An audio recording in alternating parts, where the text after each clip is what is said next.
मैंने ये बात की थी कि मैट्रिसेस से रिलेटेड कुछ फंक्शंस, कुछ ऑपरेशन जो हैं वो मैटलैब में पहले से ही डिफाइंड हैं, बिल्ट इन हैं। जब हम बिल्ट इन फंक्शंस और टूल्स की बात करेंगे तब हम उन्हें ज़्यादा डिटेल में देखेंगे। अभी के लिए अगर हम कोई एग्जांपल लेना चाहें तो वंस की, ज़ीरोज़ की मैट्रिक्स जो है वो आप एक कमांड के थ्रू आसानी से बना सकते हो मैटलैब पर। अगर मैं लिखूँ वंस, वंस का मतलब है कि मैं एक ऐसी मैट्रिक्स चाहती हूँ जिसकी मैं साइज यानी कि उसकी डायमेंशन जो मैं डिफाइन कर दूँ, लेकिन उसमें जो नंबर ऑफ सारे एलिमेंट्स हैं वो वन हो, ऑल वंस की एक मैट्रिक्स है। ये सारी इनपुट्स हैं, इसमें किसी भी तरह के इनपुट्स हो सकती हैं। 2,3 यानी कि 2 रोज और 3 कॉलम्स के साथ मैं एक मैट्रिक्स बताना चाहती हूँ जिसमें ऑल वंस होंगे। इसके अलावा जीरोस भी हो सकते हैं। 2,5 यानी कि 2 रोज 5 कॉलम्स और ऑल जीरोस। रैंडम फंक्शन भी हो सकता है, c इक्वल्स रैंड, इसमें मुझे इनपुट ही देनी है 1,3 यानी कि 1 रो और 3 कॉलम, तो एक रो वेक्टर बन गया जिसमें रैंडमली 0 से लेकर 1 तक के दरमियान कोई भी नंबर जो है वो आ गया है। ये तो थे कुछ फंक्शन जो हम डिटेल में बाद में पढ़ेंगे कि बिल्ट इन फंक्शन मैटलैब में कौन कौन से हैं। अब अगर हम आए कॉलन ऑपरेटर के यूज पर, कॉलन ऑपरेटर क्या है? अगर आपने एक रो वेक्टर या कॉलम वेक्टर कोई भी डिफाइन करना है जिसमें 1 से लेकर 100 तक एलिमेंट्स हो, 1 2 3 4 5 6 7 8 9 सो ऑन, तो ये बिल्कुल भी फिजिबल नहीं है कि आप स्क्वायर ब्रैकेट्स लगाओ और 1 2 3 4 5 लिखने बैठो। ज्यादा अच्छा तरीका ये है कि आप लिखो रो 1 कॉलन 1 का स्टेप साइज। इसमें जरूरी है कि आपका स्टेप साइज जो है वो सेम हो, अदरवाइज आपको लिखना पड़ेगा, खुद आपको कोई और टेक्निक जो है वो यूज करनी पड़ेगी। अगर स्टेप साइज 1 है, फॉर एग्जांपल 100, तो देखिए 1 से लेके 100 तक आ गया। अब अगर स्टेप साइज में चेंज करना चाहूँ, मैं स्टेप 2 करना चाहूँ, तो मैं यहाँ करूंगी 1 कॉलन 2 कॉलन 10, मैं 10 तक कर देती हूँ इसे। तो देखिए 1 3 5 7 9, 1 से लेके 10 तक स्टेप साइज 2 के जितने भी के बाद जितने भी एलिमेंट्स आते थे वो आ गए।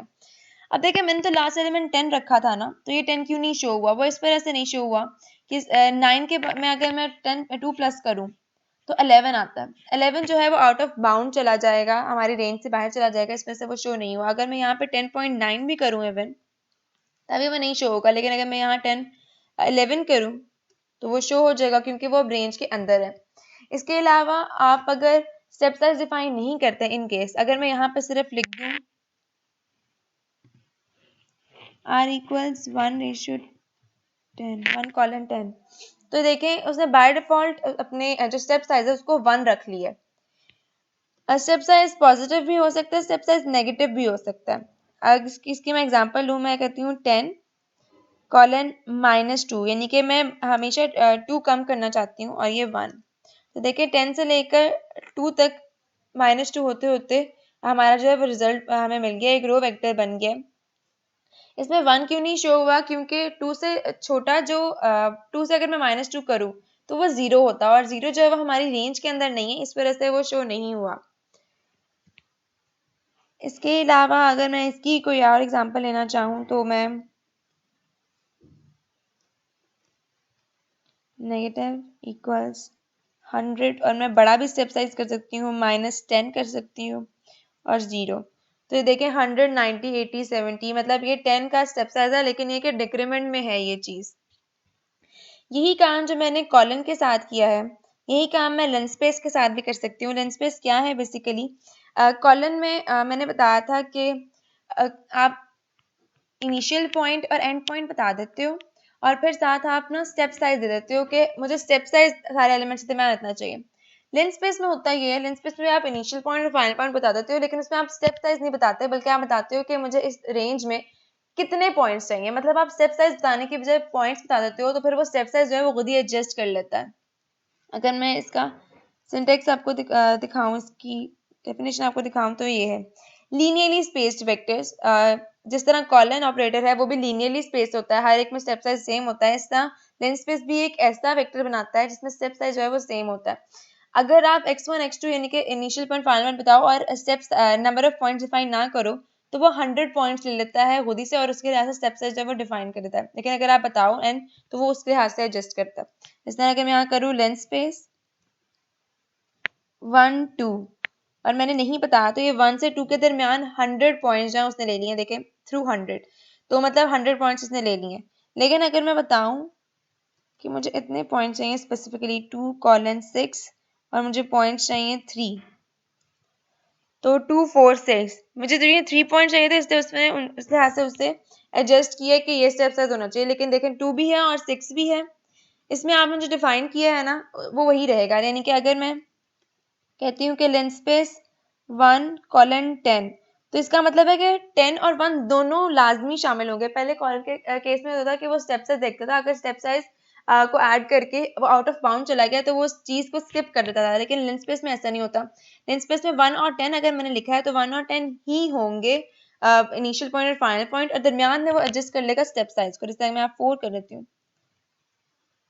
तो इसने 1 4 7 10 इस लिहाज से एडजस्ट के लिए, मतलब 4 पॉइंट्स मुझे मिल गए हैं। 1 और 10 लाजमी है, स्टेप साइज चाहे कोई भी हो।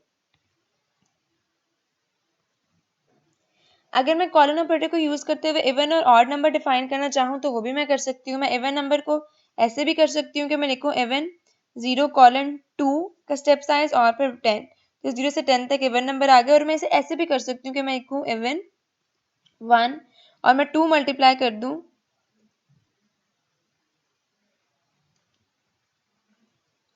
1 कॉलन 3 के साथ, तो ये 2 4 6 आ गया। यानी कि 1 2 3 आया था, क्योंकि स्टेप्स मैंने डिफाइन नहीं किया तो ये 1 था, 1 2 3 आया और 2 को मल्टीप्लाई हो गया। अगर मैं और नंबर को ऐसे डिफाइन करना चाहूँ इस पैटर्न से, अगर मैं करना चाहूँ तो बस मुझे यहाँ पे करना है कि मैं से 1 2 और 1 से स्टार्ट करूँ, तो 1 में जब 2 ऐड होगा तो वो 3 होगा, यानी कि ऑड नंबर्स ही बन जाएंगे। और अगर मुझे इस तरह इस वाले पैटर्न पे डिफाइन करना है तो मैं क्या करूँगी, odd 1 is equal to 2 multiply 1 colon 3 plus 1। देखिए 2 मल्टीप्लाई 1 2 और प्लस 1 3 3 5 7, ये 3 ऑड नंबर जो है वो मिल गए हैं हमें। हम -1 भी कर सकते हैं, लेकिन ये कि 2 से जब आपने मल्टीप्लाई किया तो आपको +1 या -1 यहाँ पे करना पड़ेगा। इसके अलावा कॉलन ऑपरेटर को यूज करते हुए अगर हम कुछ और करें, जैसे मैं करती हूँ सिस इक्वल्स 7 कॉलन 3 कॉलन 2। अब देखिए 7 में जब 3 ऐड करो तो 10 आना चाहिए, लेकिन मैंने इसके एंड पॉइंट जो है वो 2 कर दिया, तो ये क्या एरर देगा? इसने हमें कोई एरर नहीं दिया, बल्कि इसने हमें बता दिया कि ये एम्प्टी मैट्रिक्स है जिसमें 1/0 की है। ये एक 0/0 की मैट्रिक्स नहीं है, ये एक एम्प्टी मैट्रिक्स है। एम्प्टी मैट्रिक्स 0/0 की भी आप बता सकते हो, और वो आप कैसे करोगे, आप सिंपली उसको लिखो A इक्वल्स स्क्वायर ब्रैकेट। तो ये एक 0/0 की मैट्रिक्स, अगर मैं इसे देखना भी चाहूँ तो साइज ऑफ A 0/0 से आप एम्प्टी मैट्रिसेस भी डिफाइन कर सकते हो। आप मैट्रिसेस को इनिशियलाइज भी कर सकते हो। एक तरह से इनिशियलाइज का मतलब है कि वैसे मैटलैब में आपको इनिशियलाइज करने की जरूरत नहीं होती है, लेकिन अगर आपने रखना है एक का साइज कि मैं ये चाहती हूँ कि जो मेरी मैट्रिक्स है इसका साइज जो है ये ऐसे ही रहे, तो मैं लिख दूँ उसे मैट्रिक्स और NaN 1 कॉलन 1,3 यानी कि 1 रो और 3 कॉलम्स हो, तो ये एक मैट्रिक्स बन गई है जिसमें कोई नंबर डिफाइन नहीं है, बस ये मैट्रिक्स डिफाइन हो गई है। इसमें कोई नंबर नहीं है, इसमें मैं चेंज कर सकती हूँ, इसमें नंबर्स ऐड कर सकती हूँ, लेकिन ये कि अभी तक ये कोई नंबर नहीं है।